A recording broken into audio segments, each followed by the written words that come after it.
Shalom, selamat pagi. Tuhan Yesus memberkati kita.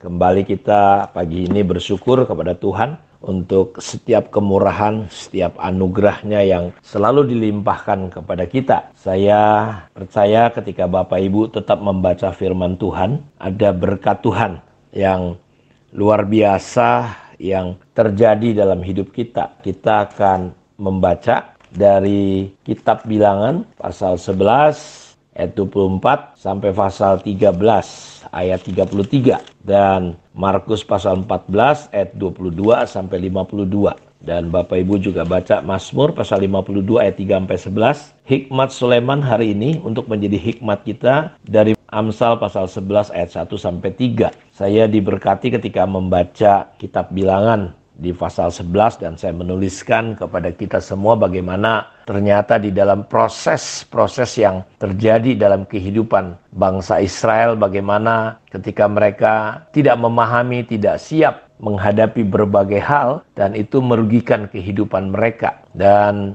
saya berdoa biar kiranya pembacaan firman Tuhan itu menolong kita untuk semakin bisa menang dalam setiap proses-proses yang terjadi dalam kehidupan kita. Karena proses-proses Tuhan itu akan membawa kita, membentuk, memurnikan kita, karakter kita, iman kita untuk dipersiapkan di hari-hari mendatang yang tentu keadaan dan situasinya, tantangannya semakin berat dan luar biasa. Kita sudah belajar kemarin bagaimana kita perlu mengenali kebenaran firman Tuhan dalam hidup kita. Karena kebenaran firman itulah yang memerdekakan kehidupan kita. Itu akan menolong kita. Dan kita sudah belajar juga bahwa menang dalam proses ketika kita mengenali siapa diri kita. Paulus bisa melewati semua hal karena dia mengenali kebenaran Tuhan dengan benar. Dia mengenali siapa dirinya, identitasnya. Hari ini kita ingin belajar cara untuk menang menghadapi proses-proses yang terjadi. Yang tentu di dalam proses itu ada rasa yang tidak mengenakan. Ada rasa yang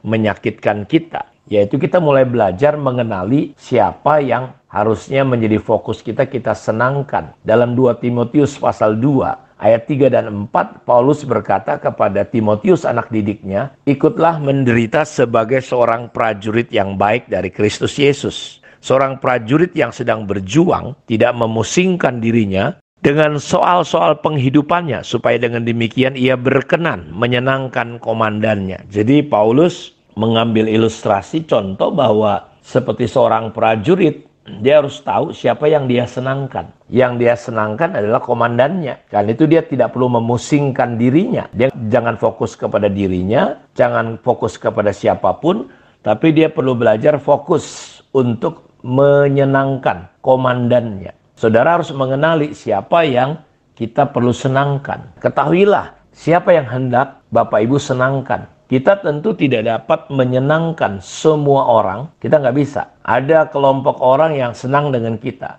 Ada juga kelompok orang yang nggak senang dengan kita. Karena itu kita nggak bisa menyenangkan semua orang. Dan Tuhan juga tidak dapat menyenangkan semua manusia. Jadi betapa bodohnya kita jika kita ingin coba menyenangkan semua orang sementara Tuhan tidak melakukan itu. Dan Tuhan Yesus tahu siapa yang harus dia senangkan. Dan hal itu memberi keteguhan, ketetapan di dalam hatinya.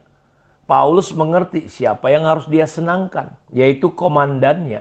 Saudara harus tahu siapa yang harus disenangkan dalam hidup ini. Dan banyak orang karena nggak mengerti prinsip ini, dia jadi stres, dia jadi depresi dalam menghadapi proses-proses Tuhan. Kalau saudara coba menyenangkan semua orang, justru itu akan membuat saudara menjadi depresi dan stres.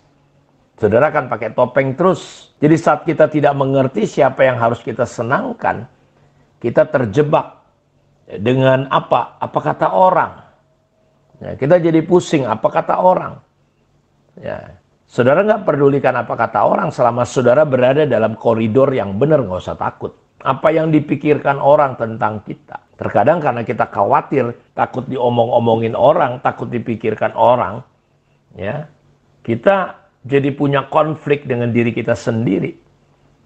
Akhirnya kita menjadi pribadi yang suka menyenangkan orang. Bahkan suka berkompetisi, suka menunjukkan siapa kita. Kenapa? Karena kita khawatir orang lain akan berbicara lain atau orang lain akan melebihi kita.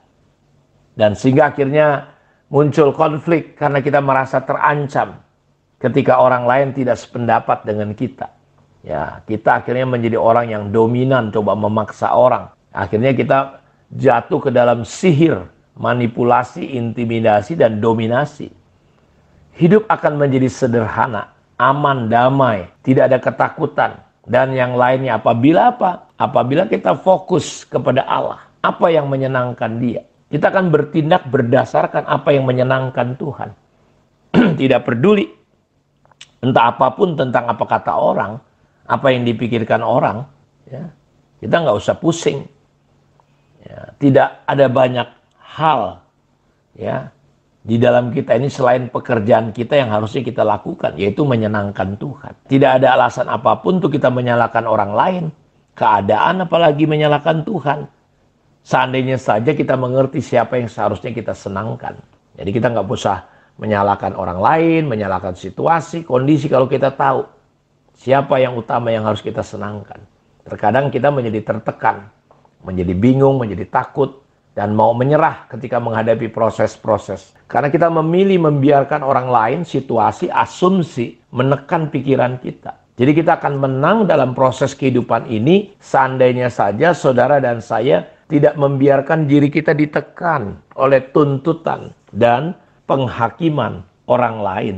Karena itu saudara harus mengerti. Yesus berkata dalam Yohanes 5 ayat 30, "Aku tidak dapat berbuat apa-apa dari diriku sendiri. Aku menghakimi sesuai dengan apa yang aku dengar. Penghakimanku adil, sebab aku tidak menuruti kehendakku sendiri, melainkan kehendak Dia yang mengutus aku." Jadi ini sebuah prinsip bagaimana kita perlu mengenali siapa yang hendak kita senangkan. Jadi sekali lagi kita tidak bisa dapat menyenangkan semua orang. Karena itu saudara perlu belajar. Saudara akan terbebas ketika saudara belajar mengetahui betul-betul seperti yang dikatakan Paulus di sini. Ikutlah menderita sebagai seorang prajurit yang baik dari Kristus. Seorang prajurit fokusnya tidak memusingkan dirinya dengan soal-soal penghidupannya, apa kata orang, apa yang harus dicapai. Sehingga kita berkenan kepada komandan kita. Kita tahu siapa yang kita fokuskan, siapa yang kita utamakan, siapa yang kita prioritaskan. Sehingga kita bisa menjadi prajurit anak-anak Tuhan yang tangguh, bisa jadi orang Kristen yang betul-betul kuat. Karena itu ketika saudara hari ini menghadapi berbagai hal yang rasanya tidak menyenangkan, tidak enak, yang rasanya mungkin mengambil nama baik saudara, harga diri saudara, coba mari ya kita mulai fokus untuk menyenangkan Tuhan. Dan selama kita fokus kepada menyenangkan komandan kita, berkenan kepada komandan kita, saudara pelan-pelan tipu daya setan, gambar-gambar diri kita yang keyakinan, pemahaman kita yang rusak dan salah akan mulai benar. Sehingga kita menjadi pribadi seperti yang saya katakan. Ketika nanti satu hari tidak ada apa-apa lagi dan tidak ada siapa-siapa lagi yang bisa membela kita. Hanya tinggal saudara dan Tuhan.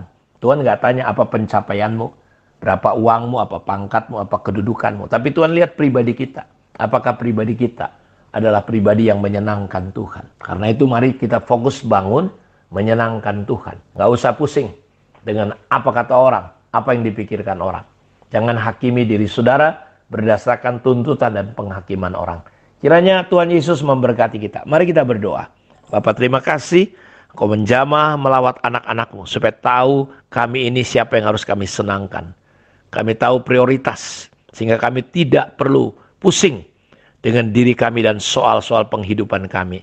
Sehingga kami fokus untuk menyenangkan Engkau saja. Terima kasih. Dalam nama Tuhan Yesus kami berdoa. Amin. Tuhan memberkati kita semua. Shalom.